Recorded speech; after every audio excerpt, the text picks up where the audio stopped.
start off with a segment I guess I'm calling a red pills. Just a few quick tweets, things that really just clicked with me, that really just make you question everything. And so the first one of these is right here, this tweet. Can someone explain to me how you can live in New York City for only 30 days and then vote in local elections?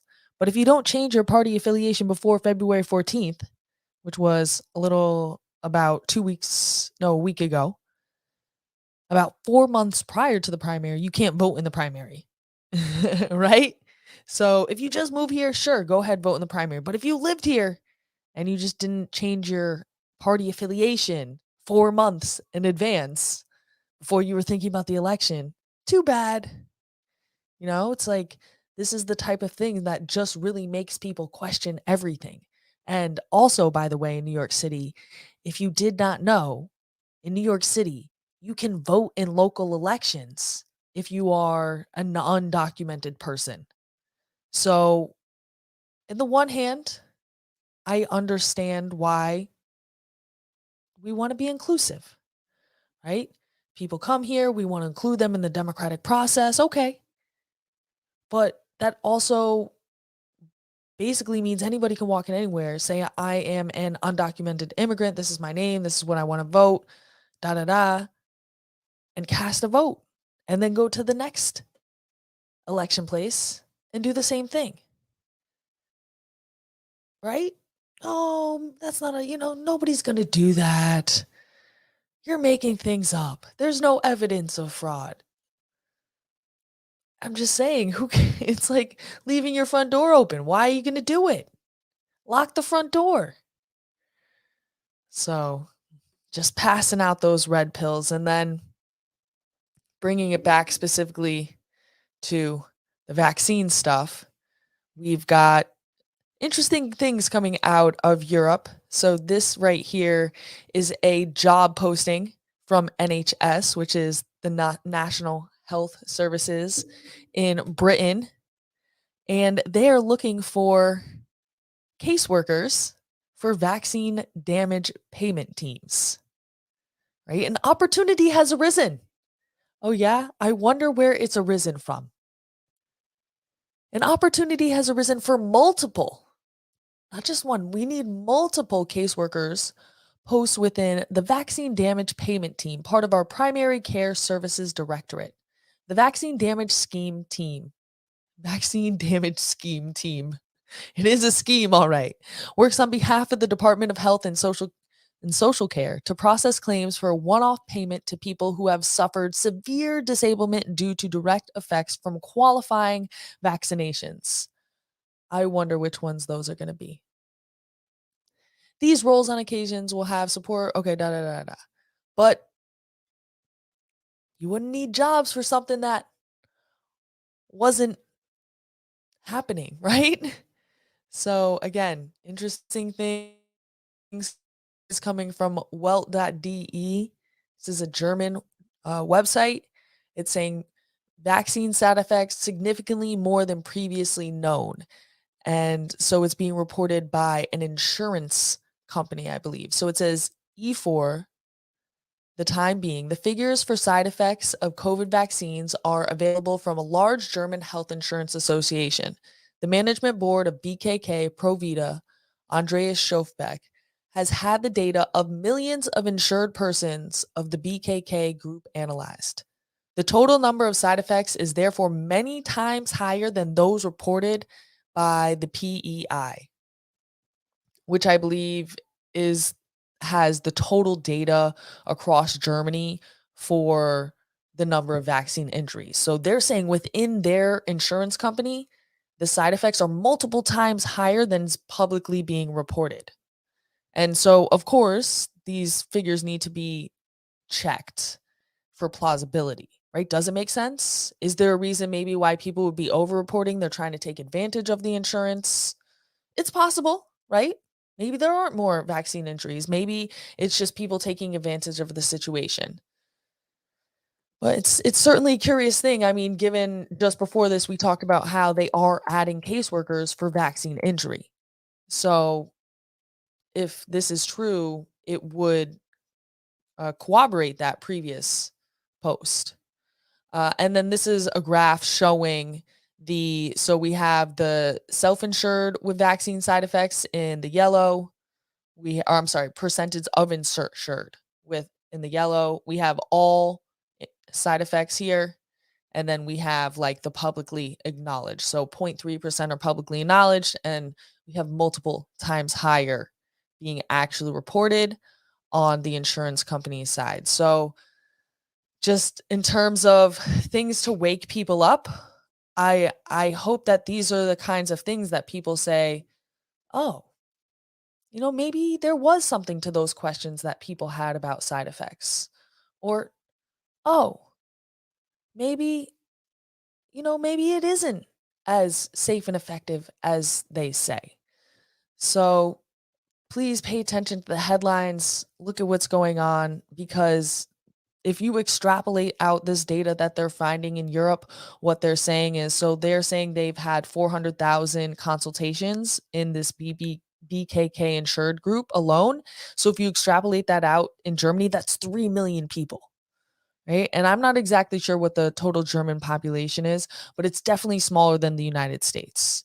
So if we start thinking about this in context of the United States, it's going to be some multiple times bigger. And I pray again that this data is overstated in ways people are over reporting vaccine injuries. Maybe they're trying to take advantage of things on the other end, just because so many people who I know and who I love are vaccinated, and they did it for the right reasons. They were trying to do the right thing, or they were older and they felt like they were at risk because that's what they were told. So I really do hope that it's not, you know, as serious as people say. It's not a funny thing, but when you think about it, it's like, oh, what am I gonna do? If I don't laugh, I will cry. And so, one more or a couple more red pills here before we get on to one of our bigger stories of the night. So we have in Copenhagen, they are lifting I'm sorry, in Iceland, it's being reported from Copenhagen, but in Iceland will lift all remaining COVID-19 restrictions on Friday, including 200-person indoor gathering limit and restricted hours for bars. So they're done with it. They are getting rid of everything. But the big line is down here, right? To achieve this, as many people as possible need to be infected with the virus, as vaccines are not enough.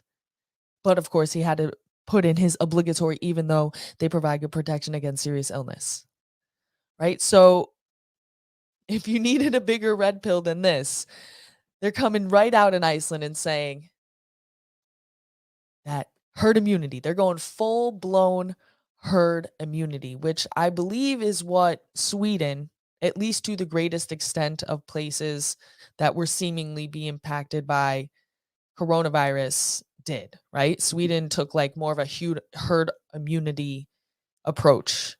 And I don't know, I guess in other places like Africa and the Middle East, they just like didn't have COVID. um, Interesting. But again, we got to start asking some questions. Why now are they being able to say this? And last one here for our red pills. This is actually kind of like a throwback. I want to bring us back to March 2020. I very distinctly remember March 13th, 2020. I was reading all the news reports in that week leading up to it. Was a Friday. It was a Friday the 13th. And the previous weekend was my son's birthday. And there was a couple people who canceled on us saying, "Oh, coronavirus." And I kind of scoffed. I was like, "All right, whatever." Like, sure. And we had our birthday party. My son turned 4 years old. And then that week, I was following the news more and more, and I became increasingly concerned and worried. And on Friday, I decided to take off work. I said, there's something weird going on here. I'm going to stay home. I'm going to keep Caleb home. We're going to see over the weekend. And and then on that Sunday is when all the lockdowns really took place. I mean, all throughout that week, schools had been shutting down. And then that weekend in New York City, everything shut down. And at that time, they were saying no to face masks. And for me, I'm like, well, then maybe we should, right? Because my inclination already before COVID was question the government. And because at that time, people were saying, oh, no, it's all good. Bill de Blasio, come down to Chinatown, right? Nancy Pelosi, the same thing, because it was right around Chinese New Year. Or was it Chinese? No, because that was a little bit early. It was some Chinese celebration, though, for sure. And they were down in Chinatown being like, come down and celebrate. And so I'm like, well, if they're saying it's not a big deal, like maybe we should be more worried than we should. And it's really not a good place to be where you just think the opposite of your government, because that's bound to get you into a, sometimes the government is probably going to be right. So if you're just always assuming the opposite no matter what, it's not always the best way. But that's just my initial reaction, even still.